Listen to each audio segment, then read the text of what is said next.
Flash outside the off-stump. Episode 13. Ranji in the Wars. In the spring of 1907, when Ranji had finally become Jam Saheb, he may have briefly imagined that all his troubles would soon be over. Throughout Jassajee's reign, the British had been at pains to keep him well away from Jamnagar, for fear that his presence might cause civil unrest. And so, although he was familiar with Saradar and other neighbouring areas of Gujarat, he was somewhat of a stranger in the land of which he was now ruler. What he discovered on his arrival came as something of a shock.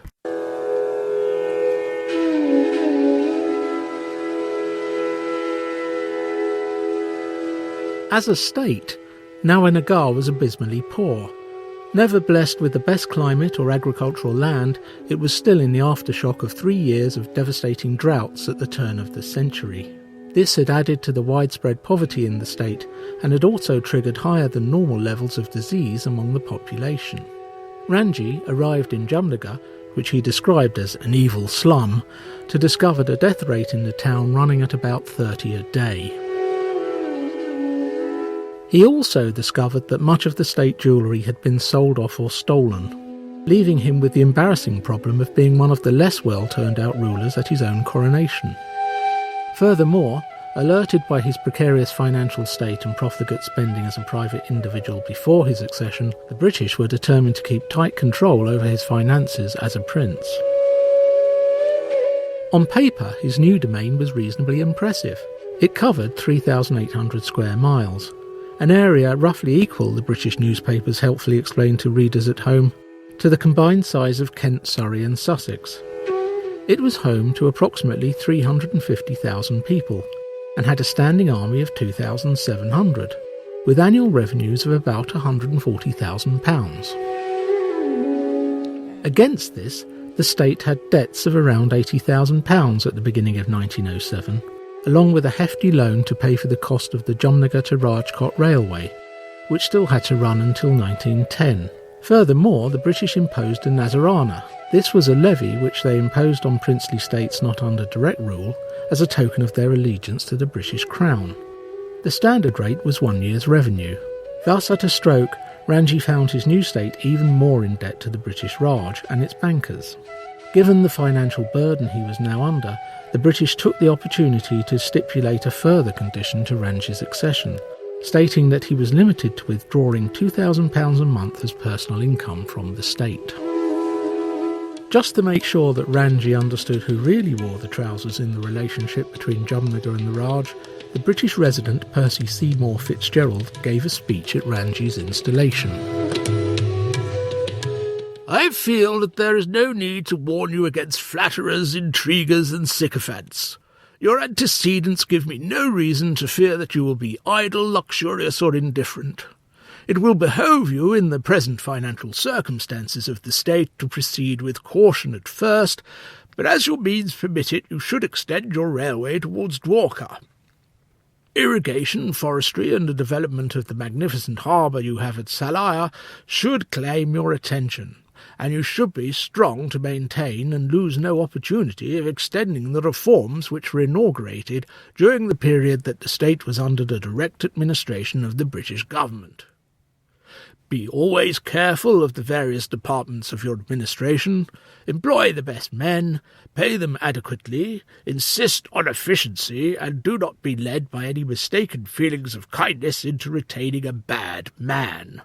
Mix freely with your subjects, give ready audience to the humblest, ascertain the truth for yourself, and watch over everything.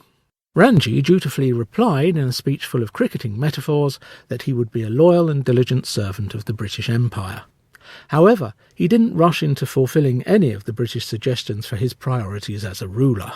He did lay down a cricket pitch and build a pavilion, in order to launch a project whereby he hoped to create a team of Rajputs to eclipse the Parsis as the dominant force in Indian native cricket. He also began work on a new palace, and looked into ways of improving tax collecting. But he was slow to introduce any of the wider improvements the British had mentioned. In August of 1907 he contracted typhoid, although Ranji himself believed he had been poisoned, and he became dangerously ill.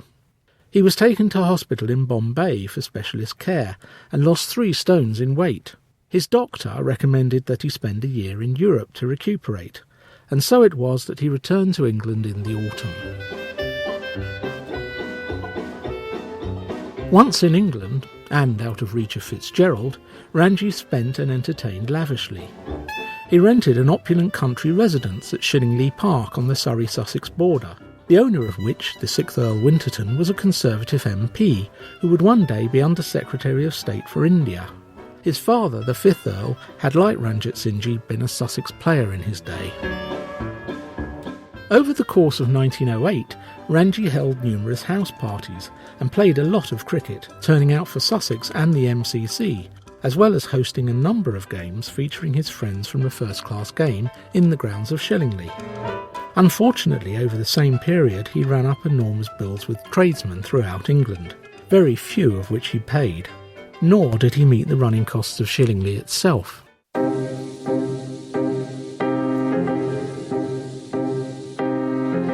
In addition to these domestic creditors, he was now being pursued by lawyers acting for his old friend Mansur Kachar for the £11,000 he was owed in India. In attempting to avoid repayment of his debt, both Ranji and his agent Archie McLaren appeared to have been prepared to be extremely flexible with the truth when questioned on the matter. However, pressure was brought on Ranji by Sir Curzon Wyllie, acting on behalf of the Secretary of State for India, Lord Hamilton.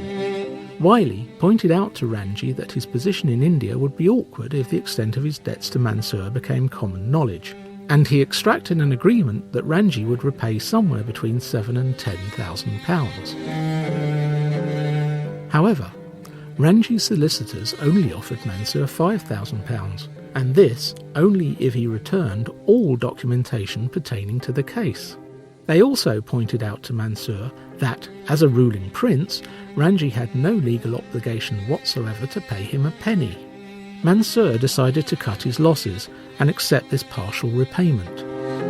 He received an initial instalment of £1,700, but a few months later a cheque for a second payment of £500 bounced, at which point the solicitors said no more money would be forthcoming until Mansur provided more documents, something he was in no position to do as his dealings with Ranji had been largely based on verbal agreements. All this had been going on behind closed doors, and the British public were blissfully unaware of Ranji's financial situation. To them, the great cricketer had returned after a long absence, now with the added glamour of being an actual ruler rather than just a prince in waiting. To add to the glamour, in one of his early games in the 1908 season, for the Gentlemen of England against Oxford University, at the Parks, he was joined by his nephew, the Jam Saheb of Rajkot. For most of the 1908 season, Ranji confined himself to games in Sussex or London, but he proved a major draw for the crowds with all his games having above average attendances. However, all was not good in the Sussex camp. Ranji and Fry were beginning to get a reputation as prima donnas, only willing to turn out for Sussex when it suited their social life, and when more glamorous MCC or gentlemen's fixtures were not available. Furthermore, both had suffered a dip in form, which did little to endear them to their teammates. The worst incident of the season took place during a match between Sussex and Hampshire at Chichester. After the first day was rained off, Ranji invited several teammates back to Shillinglee for the night, but he and his guests failed to return to Chichester until late on the following day. It was an appalling breach of discipline, but amazingly Ranji got away with it. Perhaps there were strong words said behind the scenes because Ranji began to apply himself more seriously to his cricket after that, and shortly afterwards against Surrey at the Oval he played his longest innings to date, a magnificent knock of 200, lasting 5 hours and 45 minutes. However, as the summer wore on, Ranji's financial problems reared their head again. A portrait artist, Mrs. Mary Taylor, pursued him through the courts for unpaid debt and the return of pictures she had painted of him, eventually receiving a similar undertaking as Mansur Kachar after appealing to Sir Curzon Wyllie. As in the previous case, Ranji agreed to pay up and then instructed his solicitors to do exactly the opposite. A farewell dinner arranged for Ranji in Cambridge along similar lines to the one in 1896 was notable for its much lower number of attendees, with Lords Curzon and Harris both refusing to come, as did the former England cricketer and Conservative Cabinet Minister Alfred Littleton. Ranji appears to have buried his head in the sand regarding his financial position and taken umbrage at their non-attendance, linking it to anti-Indian sentiment in the Colonial Office, which he put down as being caused by undue influence from the government of the Transvaal. At the end of October, news of Ranji's unpaid debts began to break in the press. The India Office became concerned that these stories would travel back to India and appear in the Indian newspapers, with the result that pressure might mount to remove Ranjitsinhji from his throne.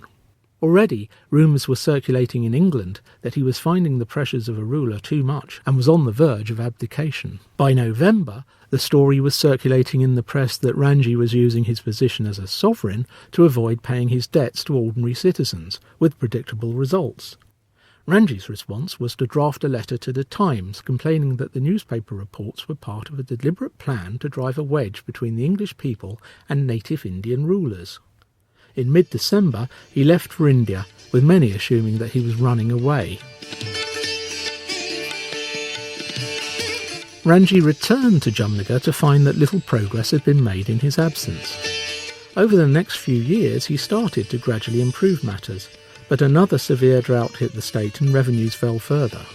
He did manage to negotiate a considerable reduction in the Nazarana payment to the British, but his attempts to extract taxes from his own citizens ran into problems, resulting in his first using the police and then the army against some villages which refused to cooperate.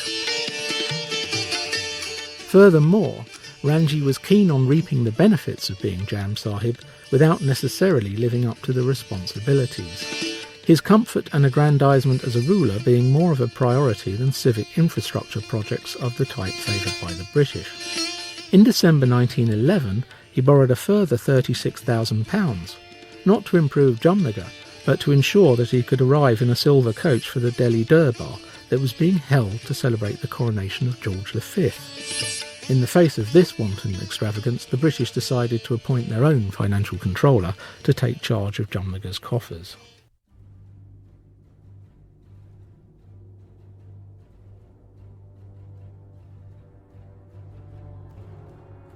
Meanwhile, in England, Ranji's erstwhile landlord Earl Winterton was on the warpath.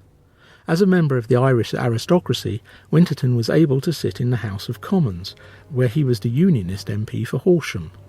Not only was he owed money by Ranji personally, but many of his constituents were also owed large sums, and he used his position in Parliament to highlight their concerns and apply pressure on their behalf, launching a campaign to ban Ranji from returning to England until he settled his affairs. He did return to England in 1912, in the hope of playing for England in the Test series against South Africa. England was now captained by his old friend C.B. Fry, although the latter was now a Hampshire rather than Sussex player. His form in the early part of the season wasn't bad, but he wasn't selected, and many who saw him play did so with a note of nostalgia. Now approaching 40, the lithe and quick young prince who had arrived in the 1890s was now becoming chubby and rather slow, both in his movement between the wickets and in his reaction time when playing a shot. To be sure, he did still play some excellent innings in 1912, but time was catching up with him. He left for India again in January 1913, having purchased a fine residence on the banks of the Thames at Staines just before he departed. The following year, with the outbreak of the Great War, Ranji put this house at the nation's disposal as a war hospital, clubbing together with two of his fellow Maharajas to convert it for this purpose.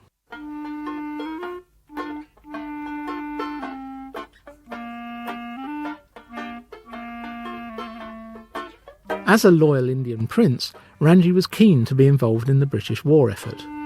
He left India in November 1914 and travelled to the Western Front, where he was an honorary major in the British Army. However, the army were careful to keep him out of harm's way, much to his evident frustration. He only once got close to the fighting, at Neuve-Chapelle in March of 1915. Conditions in France were basic, even behind the front line where Ranji was, and his delicate lungs soon played up again. In April, he was evacuated back to England with severe bronchitis. and when he returned to France in the summer, it wasn't long before he was evacuated again, this time with asthma. Recovering in August, he was invited as a guest to a shooting party in Yorkshire.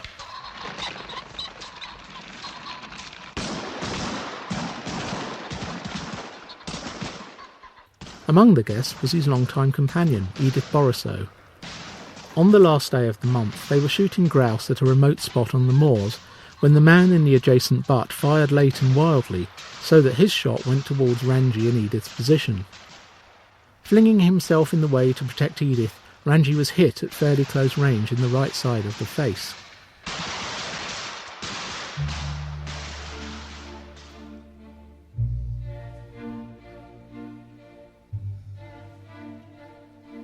Remarkably, he tried to carry on shooting until the end of the drive, but after a further few shots realised that he was in some trouble. He walked 3 miles back to the cars and then had a 9-mile journey to Scarborough, where he was able to take a train to Leeds in the General Infirmary.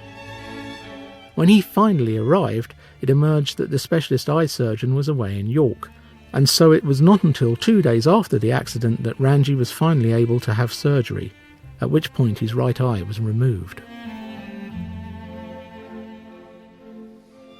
He had recovered sufficiently by October to attend the funeral of the great W.G. Grace, but departed shortly afterwards to attend the marriage of his sister to the Maharaja of Jodhpur.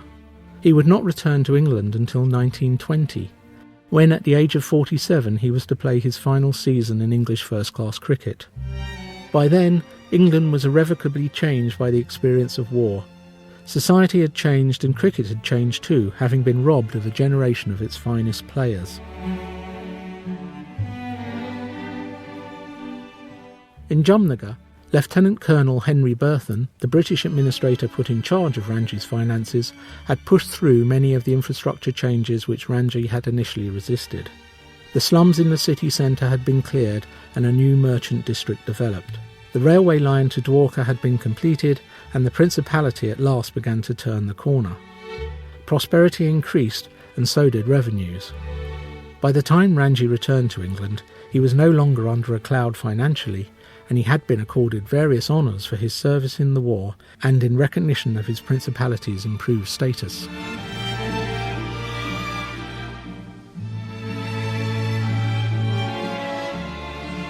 Circumstances had never been right for Ranji and Edith's relationship to develop, though. Perhaps had he never been Jam Saheb, they could have been happy, but a mixed marriage was deemed too risky, at least in the early years of his reign, and now it was too late. Ranji never married and never had children, but he was nevertheless interested in the next generation of his wider family. Several of his nephews were talented cricketers, not least because he ensured that their education included attending schools with top-class coaching, and one of them, Ranjitsinhji, was soon to follow in Ranji's footsteps for Sussex and England.